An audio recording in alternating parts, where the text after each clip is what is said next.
नमस्कार साथियों, चतुर्थ श्रेणी कर्मचारी की तैयारी करने वाले प्रिय विद्यार्थियों, राजस्थान जीके के महत्वपूर्ण प्रश्नों को लेकर के प्रस्तुत हुआ हूँ। 7000 महत्वपूर्ण प्रश्न होने वाले हैं आपके लिए और ये प्रश्न जो है वो काफ़ी रामबाण तरीके से साबित होंगे आपके एग्जाम के लिए, जिसमें आपका कला एवं संस्कृति भी कंप्लीट होगी, भूगोल भी कंप्लीट होगा और इतिहास के प्रश्न भी कंप्लीट होने वाले हैं। तो शुरू करते हैं सेशन को। 1199 यहाँ से हमने पढ़ा था कि मेवाड़ में सिसोदिया राजपूत जो वंश है उसकी शाखा राणा हमीद से शुरू होती है। इसी कड़ी में बढ़ते हुए हम पहुँचे थे 1260 क्वेश्चन तक। 1260 प्रश्न जो है उनके बारे में हमने बात की थी। आगे से कंटिन्यू देखते हैं क्या क्या महत्वपूर्ण प्रश्न बनते हैं एग्जाम के थ्रू। 1 क्वेश्चन है ताकि कम समय में अधिक प्रश्न पढ़ पाएंगे। PDF 360 पेज की पूरी PDF है, डाउनलोड करना चाहते हैं तो लिंक आपको मैंने डिस्क्रिप्शन में दे रखा है। चलिए शुरू करते हैं। 1261 वाला प्रश्न है कि विशिष्टाद्वैतवाद जो मत है उसके प्रवर्तक कौन है। दोस्तों, विशिष्टाद्वैतवाद जो मत है उसके प्रवर्तक कौन है, तो रामानुजाचार्य जी का नाम आता है। रामानुजाचार्य जी विशिष्टाद्वैतवाद के मत जो है उसका प्रवर्तक माने जाते हैं, इन्होंने ही दिया था। अगला प्रश्न है कि शुद्धाद्वैतवाद जो मत है दोस्तों उसके प्रवर्तक कौन है। शुद्धाद्वैतवाद मत के प्रवर्तक कौन है, तो वल्लभाचार्य जी है। दोस्तों, वल्लभाचार्य जी का नाम आता है शुद्धाद्वैतवाद मत के प्रवर्तक। अगला प्रश्न देखिए 1263 नंबर का, तो ग्रंथ पूर्ण प्रज्ञ भाष्य की रचना किसने की थी। ऐसा कौन सा ग्रंथ है जिसका नाम है पूर्ण प्रज्ञ भाष्य जो है उसकी रचना किसके द्वारा की गई, तो माधवाचार्य जी के द्वारा उसकी रचना की जाती है, पूर्व प्रज्ञ भाष्य की रचना। अगला प्रश्न देखिए 1264 नंबर का, तो प्रश्न है कि वेदांत पारिजात भाष्य ग्रंथ जो है वो किसका है। वेदांत पारिजात भाष्य जो ग्रंथ है वो निम्बकाचार्य जी का नाम आता है। ठीक है, निम्बकाचार्य जी का ग्रंथ कौन सा है, वेदांत पारिजात भाष्य ग्रंथ है। अगला प्रश्न 1265 नंबर का कि श्री भाष्य जो ग्रंथ है, देखो वेदांत पारिजात भाष्य जो ग्रंथ है वो निम्बकाचार्य जी का है, जबकि श्री भाष्य जो ग्रंथ है वो रामानुजाचार्य जी का है। महत्वपूर्ण नाम आता है रामानुजाचार्य जी का। अगला ही प्रश्न देखिए 1266 नंबर का, तो प्रश्न है कि अणुभाष्य ग्रंथ जो है उसके रचनाकार कौन थे। अणुभाष्य ग्रंथ के रचनाकार कौन थे, तो वल्लभाचार्य जी थे। दोस्तों, वल्लभाचार्य जी का नाम आता है। अणुभाष्य जो ग्रंथ है उनके रचनाकार हैं अपने वल्लभाचार्य जी। अगला प्रश्न देखिए 1267 नंबर का, तो भगवान शिव की पूजा करने वाला संप्रदाय क्या कहलाता है। भगवान जो शिव जी हैं उनकी पूजा करने वाला जो संप्रदाय है वो शैव के नाम से जाना जाता है, शैव। ठीक है, अगला प्रश्न देखिए इसी कड़ी में, तो प्रश्न है कि नाथ संप्रदाय के जो प्रवर्तक माने जाते हैं वो कौन है। नाथ संप्रदाय जो है उसके प्रवर्तक अपने हैं नाथ मुनि। ठीक है, डायरेक्ट क्वेश्चन आंसर है, तो कम समय में जो अधिक प्रश्न पढ़ने की जो क्षमता है वो अपन विकसित कर पाएंगे। तो नाथ संप्रदाय जो है उसके प्रवर्तक हो जाएंगे अपने नाथ मुनि। ठीक है, नाथ मुनि ही नाथ संप्रदाय के प्रवर्तक माने जाते हैं। अगला प्रश्न देखिए कि नाथ संप्रदाय जो है वो प्राचीन केंद्र कौन सा है। नाथ संप्रदाय का जो प्राचीन केंद्र माना जाता है, ठीक है, सबसे प्राचीन केंद्र जो माना जाता है वो अपना जालोर है। और जालोर का यदि मैं आपको पहले उपनाम बताऊं या फिर पुराना नाम बताऊं ना, तो इसका नाम जो था, पुराना नाम है ना, तो वो था जालंधर नाथ। ठीक है, जालंधर नाथ एक ऋषि थे, उनकी तपोभूमि रही है, इसीलिए इसका नाम जालोर पड़ा है। ठीक है, तो जालंधर नाथ जी से जालोर नाम पड़ा है। ठीक है, तो नाथ संप्रदाय जो प्राचीन केंद्र है वो भी अपना जालोर ही है। ठीक है, और नाथ संप्रदाय की यदि प्रवर्तक की बात करें तो नाथ मुनि जो है वो प्रवर्तक है। यहाँ से याद रखिए, डायरेक्ट आपके नाथ इसमें आ रहा है तो नाथ से नाथ राइट कर लीजिए, अंडरलाइन कर लिए। तो नाथ संप्रदाय के जो प्रवर्तक माने जाते हैं वो है अपने नाथ मुनि। फिर है कि नाथ संप्रदाय का जो प्राचीन केंद्र माना जाता है वो जालोर ही है, जिसका पुराना नाम जालंधर नाथ जी की तपोस्थली के नाम से पड़ा था, जालोर। अगला प्रश्न देखिए, हाँ, पंजाब के 5 आबों के नाम से बना है। आब यानी नदियाँ, नदी समूह। ठीक है, हाँ, पंच आब। फिर प्रश्न कि नाथ संप्रदाय जो है उसके प्रवर्तक सबसे बड़ा जो केंद्र है वो कौन सा है। नाथ संप्रदाय का वर्तमान में जो सबसे बड़ा केंद्र है वो अपना जोधपुर है। ठीक है, तो 2 चीज़ें याद रखनी है नाथ संप्रदाय के बारे में, प्रवर्तक माने जाते हैं नाथ मुनि, और एक को याद करना चाहो तो प्राचीन केंद्र जो है वो जालोर है, और नवीनतम जो या फिर अपन वर्तमान की बात करें तो वो जो केंद्र है वो अपना जोधपुर होने वाला है। अगला ही प्रश्न देखें, तो जोधपुर का कौन सा शासक नाथ संप्रदाय का जो है वो अनुयायी था। नाथ संप्रदाय का जोधपुर के शासक की बात हो रही है। ठीक है, तो जोधपुर का ऐसा कौन सा शासक है जो नाथ संप्रदाय जो है उसका अनुयायी था, ठीक है, शिष्य था मतलब, तो वो थे मान सिंह जी। ठीक है, मान सिंह कौन से वाले, जोधपुर वाले। ठीक है, तो जोधपुर के जो मान सिंह हैं वो जो नाथ संप्रदाय के अनुयायी माने जाते हैं। ठीक है, अगला प्रश्न देख लेते हैं इसी कड़ी में। तो प्रश्न है आपका अगला 1272 वाला, 1272 प्रश्न है कि वर्तमान में जो नाथ संप्रदाय की 2 शाखाएं हैं वो कौन कौन सी है और कहाँ कहाँ स्थित है। ठीक है। वर्तमान में नाथ संप्रदाय की, तो नाथ संप्रदाय से 3-4 प्रश्न बनते हैं, तो ये काफ़ी इंपॉर्टेंट हो जाते हैं। तो वर्तमान में जो नाथ संप्रदाय की शाखाएं हैं दोस्तों, ये अपने 2 होने वाली है। एक तो होगी अपने जोधपुर में और दूसरी है अजमेर में। याद रखें, जोधपुर में एग्जैक्ट जगह दी पूछी जाती है आपको, तो महामंदिर राइट करना है, ठीक है। यदि महामंदिर भी ऑप्शन में हो और जोधपुर भी ऑप्शन में हो, तो जहाँ पर एग्जैक्ट लोकेशन बैठती है वही इसका राइट आंसर होगा। तो महामंदिर इसका राइट आंसर होने वाला है कि वर्तमान में नाथ संप्रदाय की 2 शाखाएं हैं, एक तो जोधपुर में है और दूसरी अपने अजमेर में है। यदि जोधपुर के अंदर बात की जाए तो महामंदिर शाखा जो है वो राइट आएगी, और अजमेर यदि बात की जाती है तो राताडूंगा का नाम आता है, ठीक है।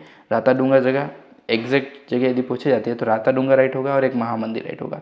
तो महामंदिर अपने जोधपुर में स्थित है और राताडूंगा की यदि बात करें तो ये अपने अजमेर में स्थित है, और ये किसकी शाखाएं हैं?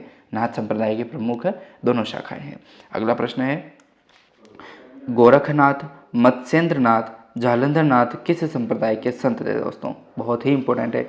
गोरखनाथ जी बहुत इंपॉर्टेंट है, किसके गुरु हैं ये आप एक बार कमेंट के माध्यम से मुझे बताइएगा। जालंधरनाथ जी, बहुत महत्वपूर्ण नाम आया है। तो ये संप्रदाय जो है वो किसके संत, ये संप्रदाय जो है वो संत थे, तो ये थे अपने नाथ संप्रदाय के दोस्तों, ठीक है। नाथ संप्रदाय के ही संत है प्रमुख, ठीक है, मतलब शिष्य माने जा सकते हैं। जबकि नाथ मुनि जो हैं इनके प्रवर्तक थे। क्या थे? नाथ मुनि जो हैं वो इनके प्रवर्तक हैं, ठीक है ना। जबकि नाथ संप्रदाय के जो शिष्य या फिर संप्रदाय के जो संत माने जाते हैं वो अपने एक तो जालंधरनाथ जी हैं, दूसरा है मत्स्येंद्रनाथ जी हैं और तीसरा अपना गोरखनाथ जी हैं। अगला ही प्रश्न देखिए, तो प्रश्न है आपका, रामानुज संप्रदाय के प्रवर्तक कौन थे? रामानुज जो संप्रदाय है उसके प्रवर्तक माने जाते हैं संत रामानुजाचार्य जी, ठीक है। रामानुजाचार्य जो हैं वो रामानुज संप्रदाय के प्रवर्तक हैं। अगला ही प्रश्न है 1275 नंबर का, कि संत रामानुजाचार्य जी जो हैं उनके गुरु कौन थे दोस्तों? संत रामानुजाचार्य जी के गुरु कौन थे? तो संत यमुनाचार्य जी का नाम आता है। संत यमुनाचार्य जी जो है वो संत रामानुजाचार्य जी के गुरु थे। अगला ही प्रश्न देखिए 1276 नंबर का, तो प्रश्न है कि रामानुज संप्रदाय की उत्तर भारत की प्रमुख पीठ कहाँ स्थित है? रामानुज संप्रदाय जो है उसके उत्तर भारत की जो प्रमुख पीठ है वो अपने गलता जी में स्थित है। और गलता जी कहाँ स्थित है? गलता जी अपने जयपुर में स्थित है। तो एग्जैक्ट यदि पूछा जाए आपको तो गलता जी ही राइट करना है।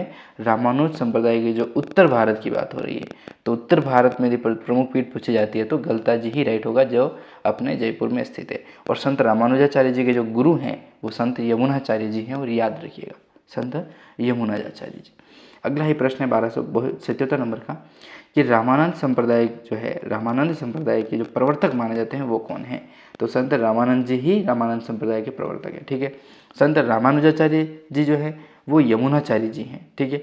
और रामानुज संप्रदाय जो है उसके प्रवर्तक अपने हैं संत रामानुजाचार्य जी, ठीक है। काफ़ी इंपॉर्टेंट है। इनके गुरु कौन थे? तो यमुनाचार्य जी जो है इनके गुरु थे दोस्तों, ठीक है, रामानुजाचार्य जी के। फिर एक रामानंद संप्रदाय है उसके प्रवर्तक माने जाते हैं संत रामानंद जी, ठीक है। देखो इन्हीं के नाम पर यदि देखा जाए, अधिकतर देखा जाए तो जो गुरु हुए थे उन्हीं गुरु के नाम पर ही इन्होंने खुद का संप्रदाय चलाया था, ठीक है।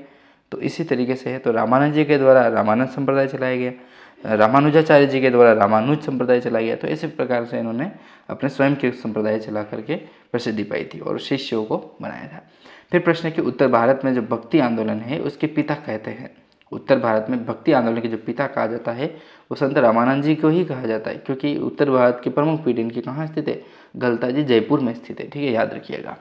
फिर प्रश्न है अपना कि कृष्णदास पैहारी व संत अग्रदास जो है उनका संबंध किस संप्रदाय से है?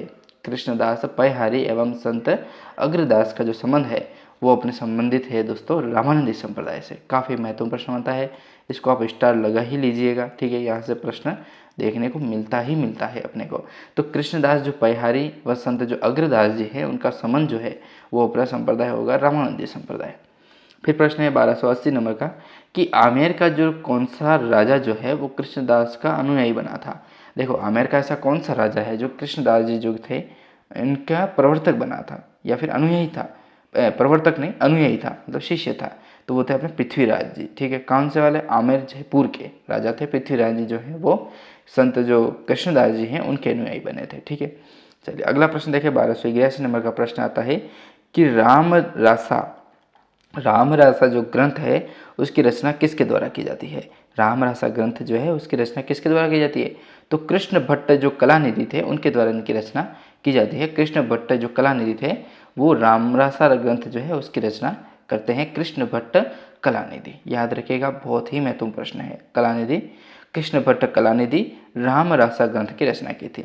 और आमेर के ऐसा कौन सा राजा है जो कृष्णदास के अनुयायी थे, तो पृथ्वीराज का नाम आता है, और ये भी काफ़ी इंपॉर्टेंट प्रश्न बनता है। और सबसे इंपॉर्टेंट मैंने आपको बताया है कि रामानंदी जो है वो कृष्णदास पयहारी और संत जो अग्रदास का जो संबंध है वो रामानंदी संप्रदाय से ही है। ठीक है, कृष्णदास पयहारी का नाम आता है और एक नाम आता है संत अपने अग्रदास जी का। तो ये संप्रदाय जो है वो रामानंदी संप्रदाय से संबंधित और काफ़ी महत्वपूर्ण भूमिका निभाता है इनके जीवन में। तो और उत्तर भारत में मैंने आपको बताया था कि उत्तर भारत में जो भक्ति आंदोलन के जो पिता कहा जाते हैं वो संत रामानंद जी ही है, और रामानंदी संप्रदाय जो है वो रामानंद जी का ही है। ठीक है, और इनकी जो प्रमुख पीठ की बात करें, जो अपने उत्तर भारत की प्रमुख पीठ है, तो गलता जी में स्थित है, और गलता जी अपने जयपुर में स्थित है। तो 3-4 जो क्वेश्चन है रामानुज संप्रदाय से संबंधित, इन क्वेश्चन से 100% प्रश्न बनता ही बनता है। तो इनको आप एक बार रिवीजन के तौर पर भी याद करते रहिएगा। ठीक है, पीडीएफ आपको डाउनलोड करने के लिए लिंक मैंने जो है वो डिस्क्रिप्शन में दिया है, जल्दी जाइए और इस लिंक के माध्यम से आप इस पीडीएफ को भी डाउनलोड कर पाएंगे। किसी प्रकार की कोई दिक्कत आपको नहीं होने वाली है। ठीक है, लिंक में आपको मैंने जो है वो हमारा एसके स्टडी एकेडमी के नाम से हमारा ऐप है, उस ऐप का लिंक आपको दे रखा है। तो ऐप पर क्लिक करेंगे, आप इसको इंस्टॉल करने के बाद नोट्स वाले फोल्डर से डाउनलोड कर पाएंगे, या टेलीग्राम चैनल से भी आप ज्वाइन करके ले सकते हैं पीडीएफ। तो धन्यवाद दोस्तों। इसी तरीके से हमने बात की महत्वपूर्ण प्रश्नों की सीरीज़ के बारे में, और ऐसा ही अगले वीडियो मिलेंगे और बहुत सारे क्वेश्चन जो बाकी हैं उनको भी हम पढ़ने का प्रयास करेंगे। धन्यवाद।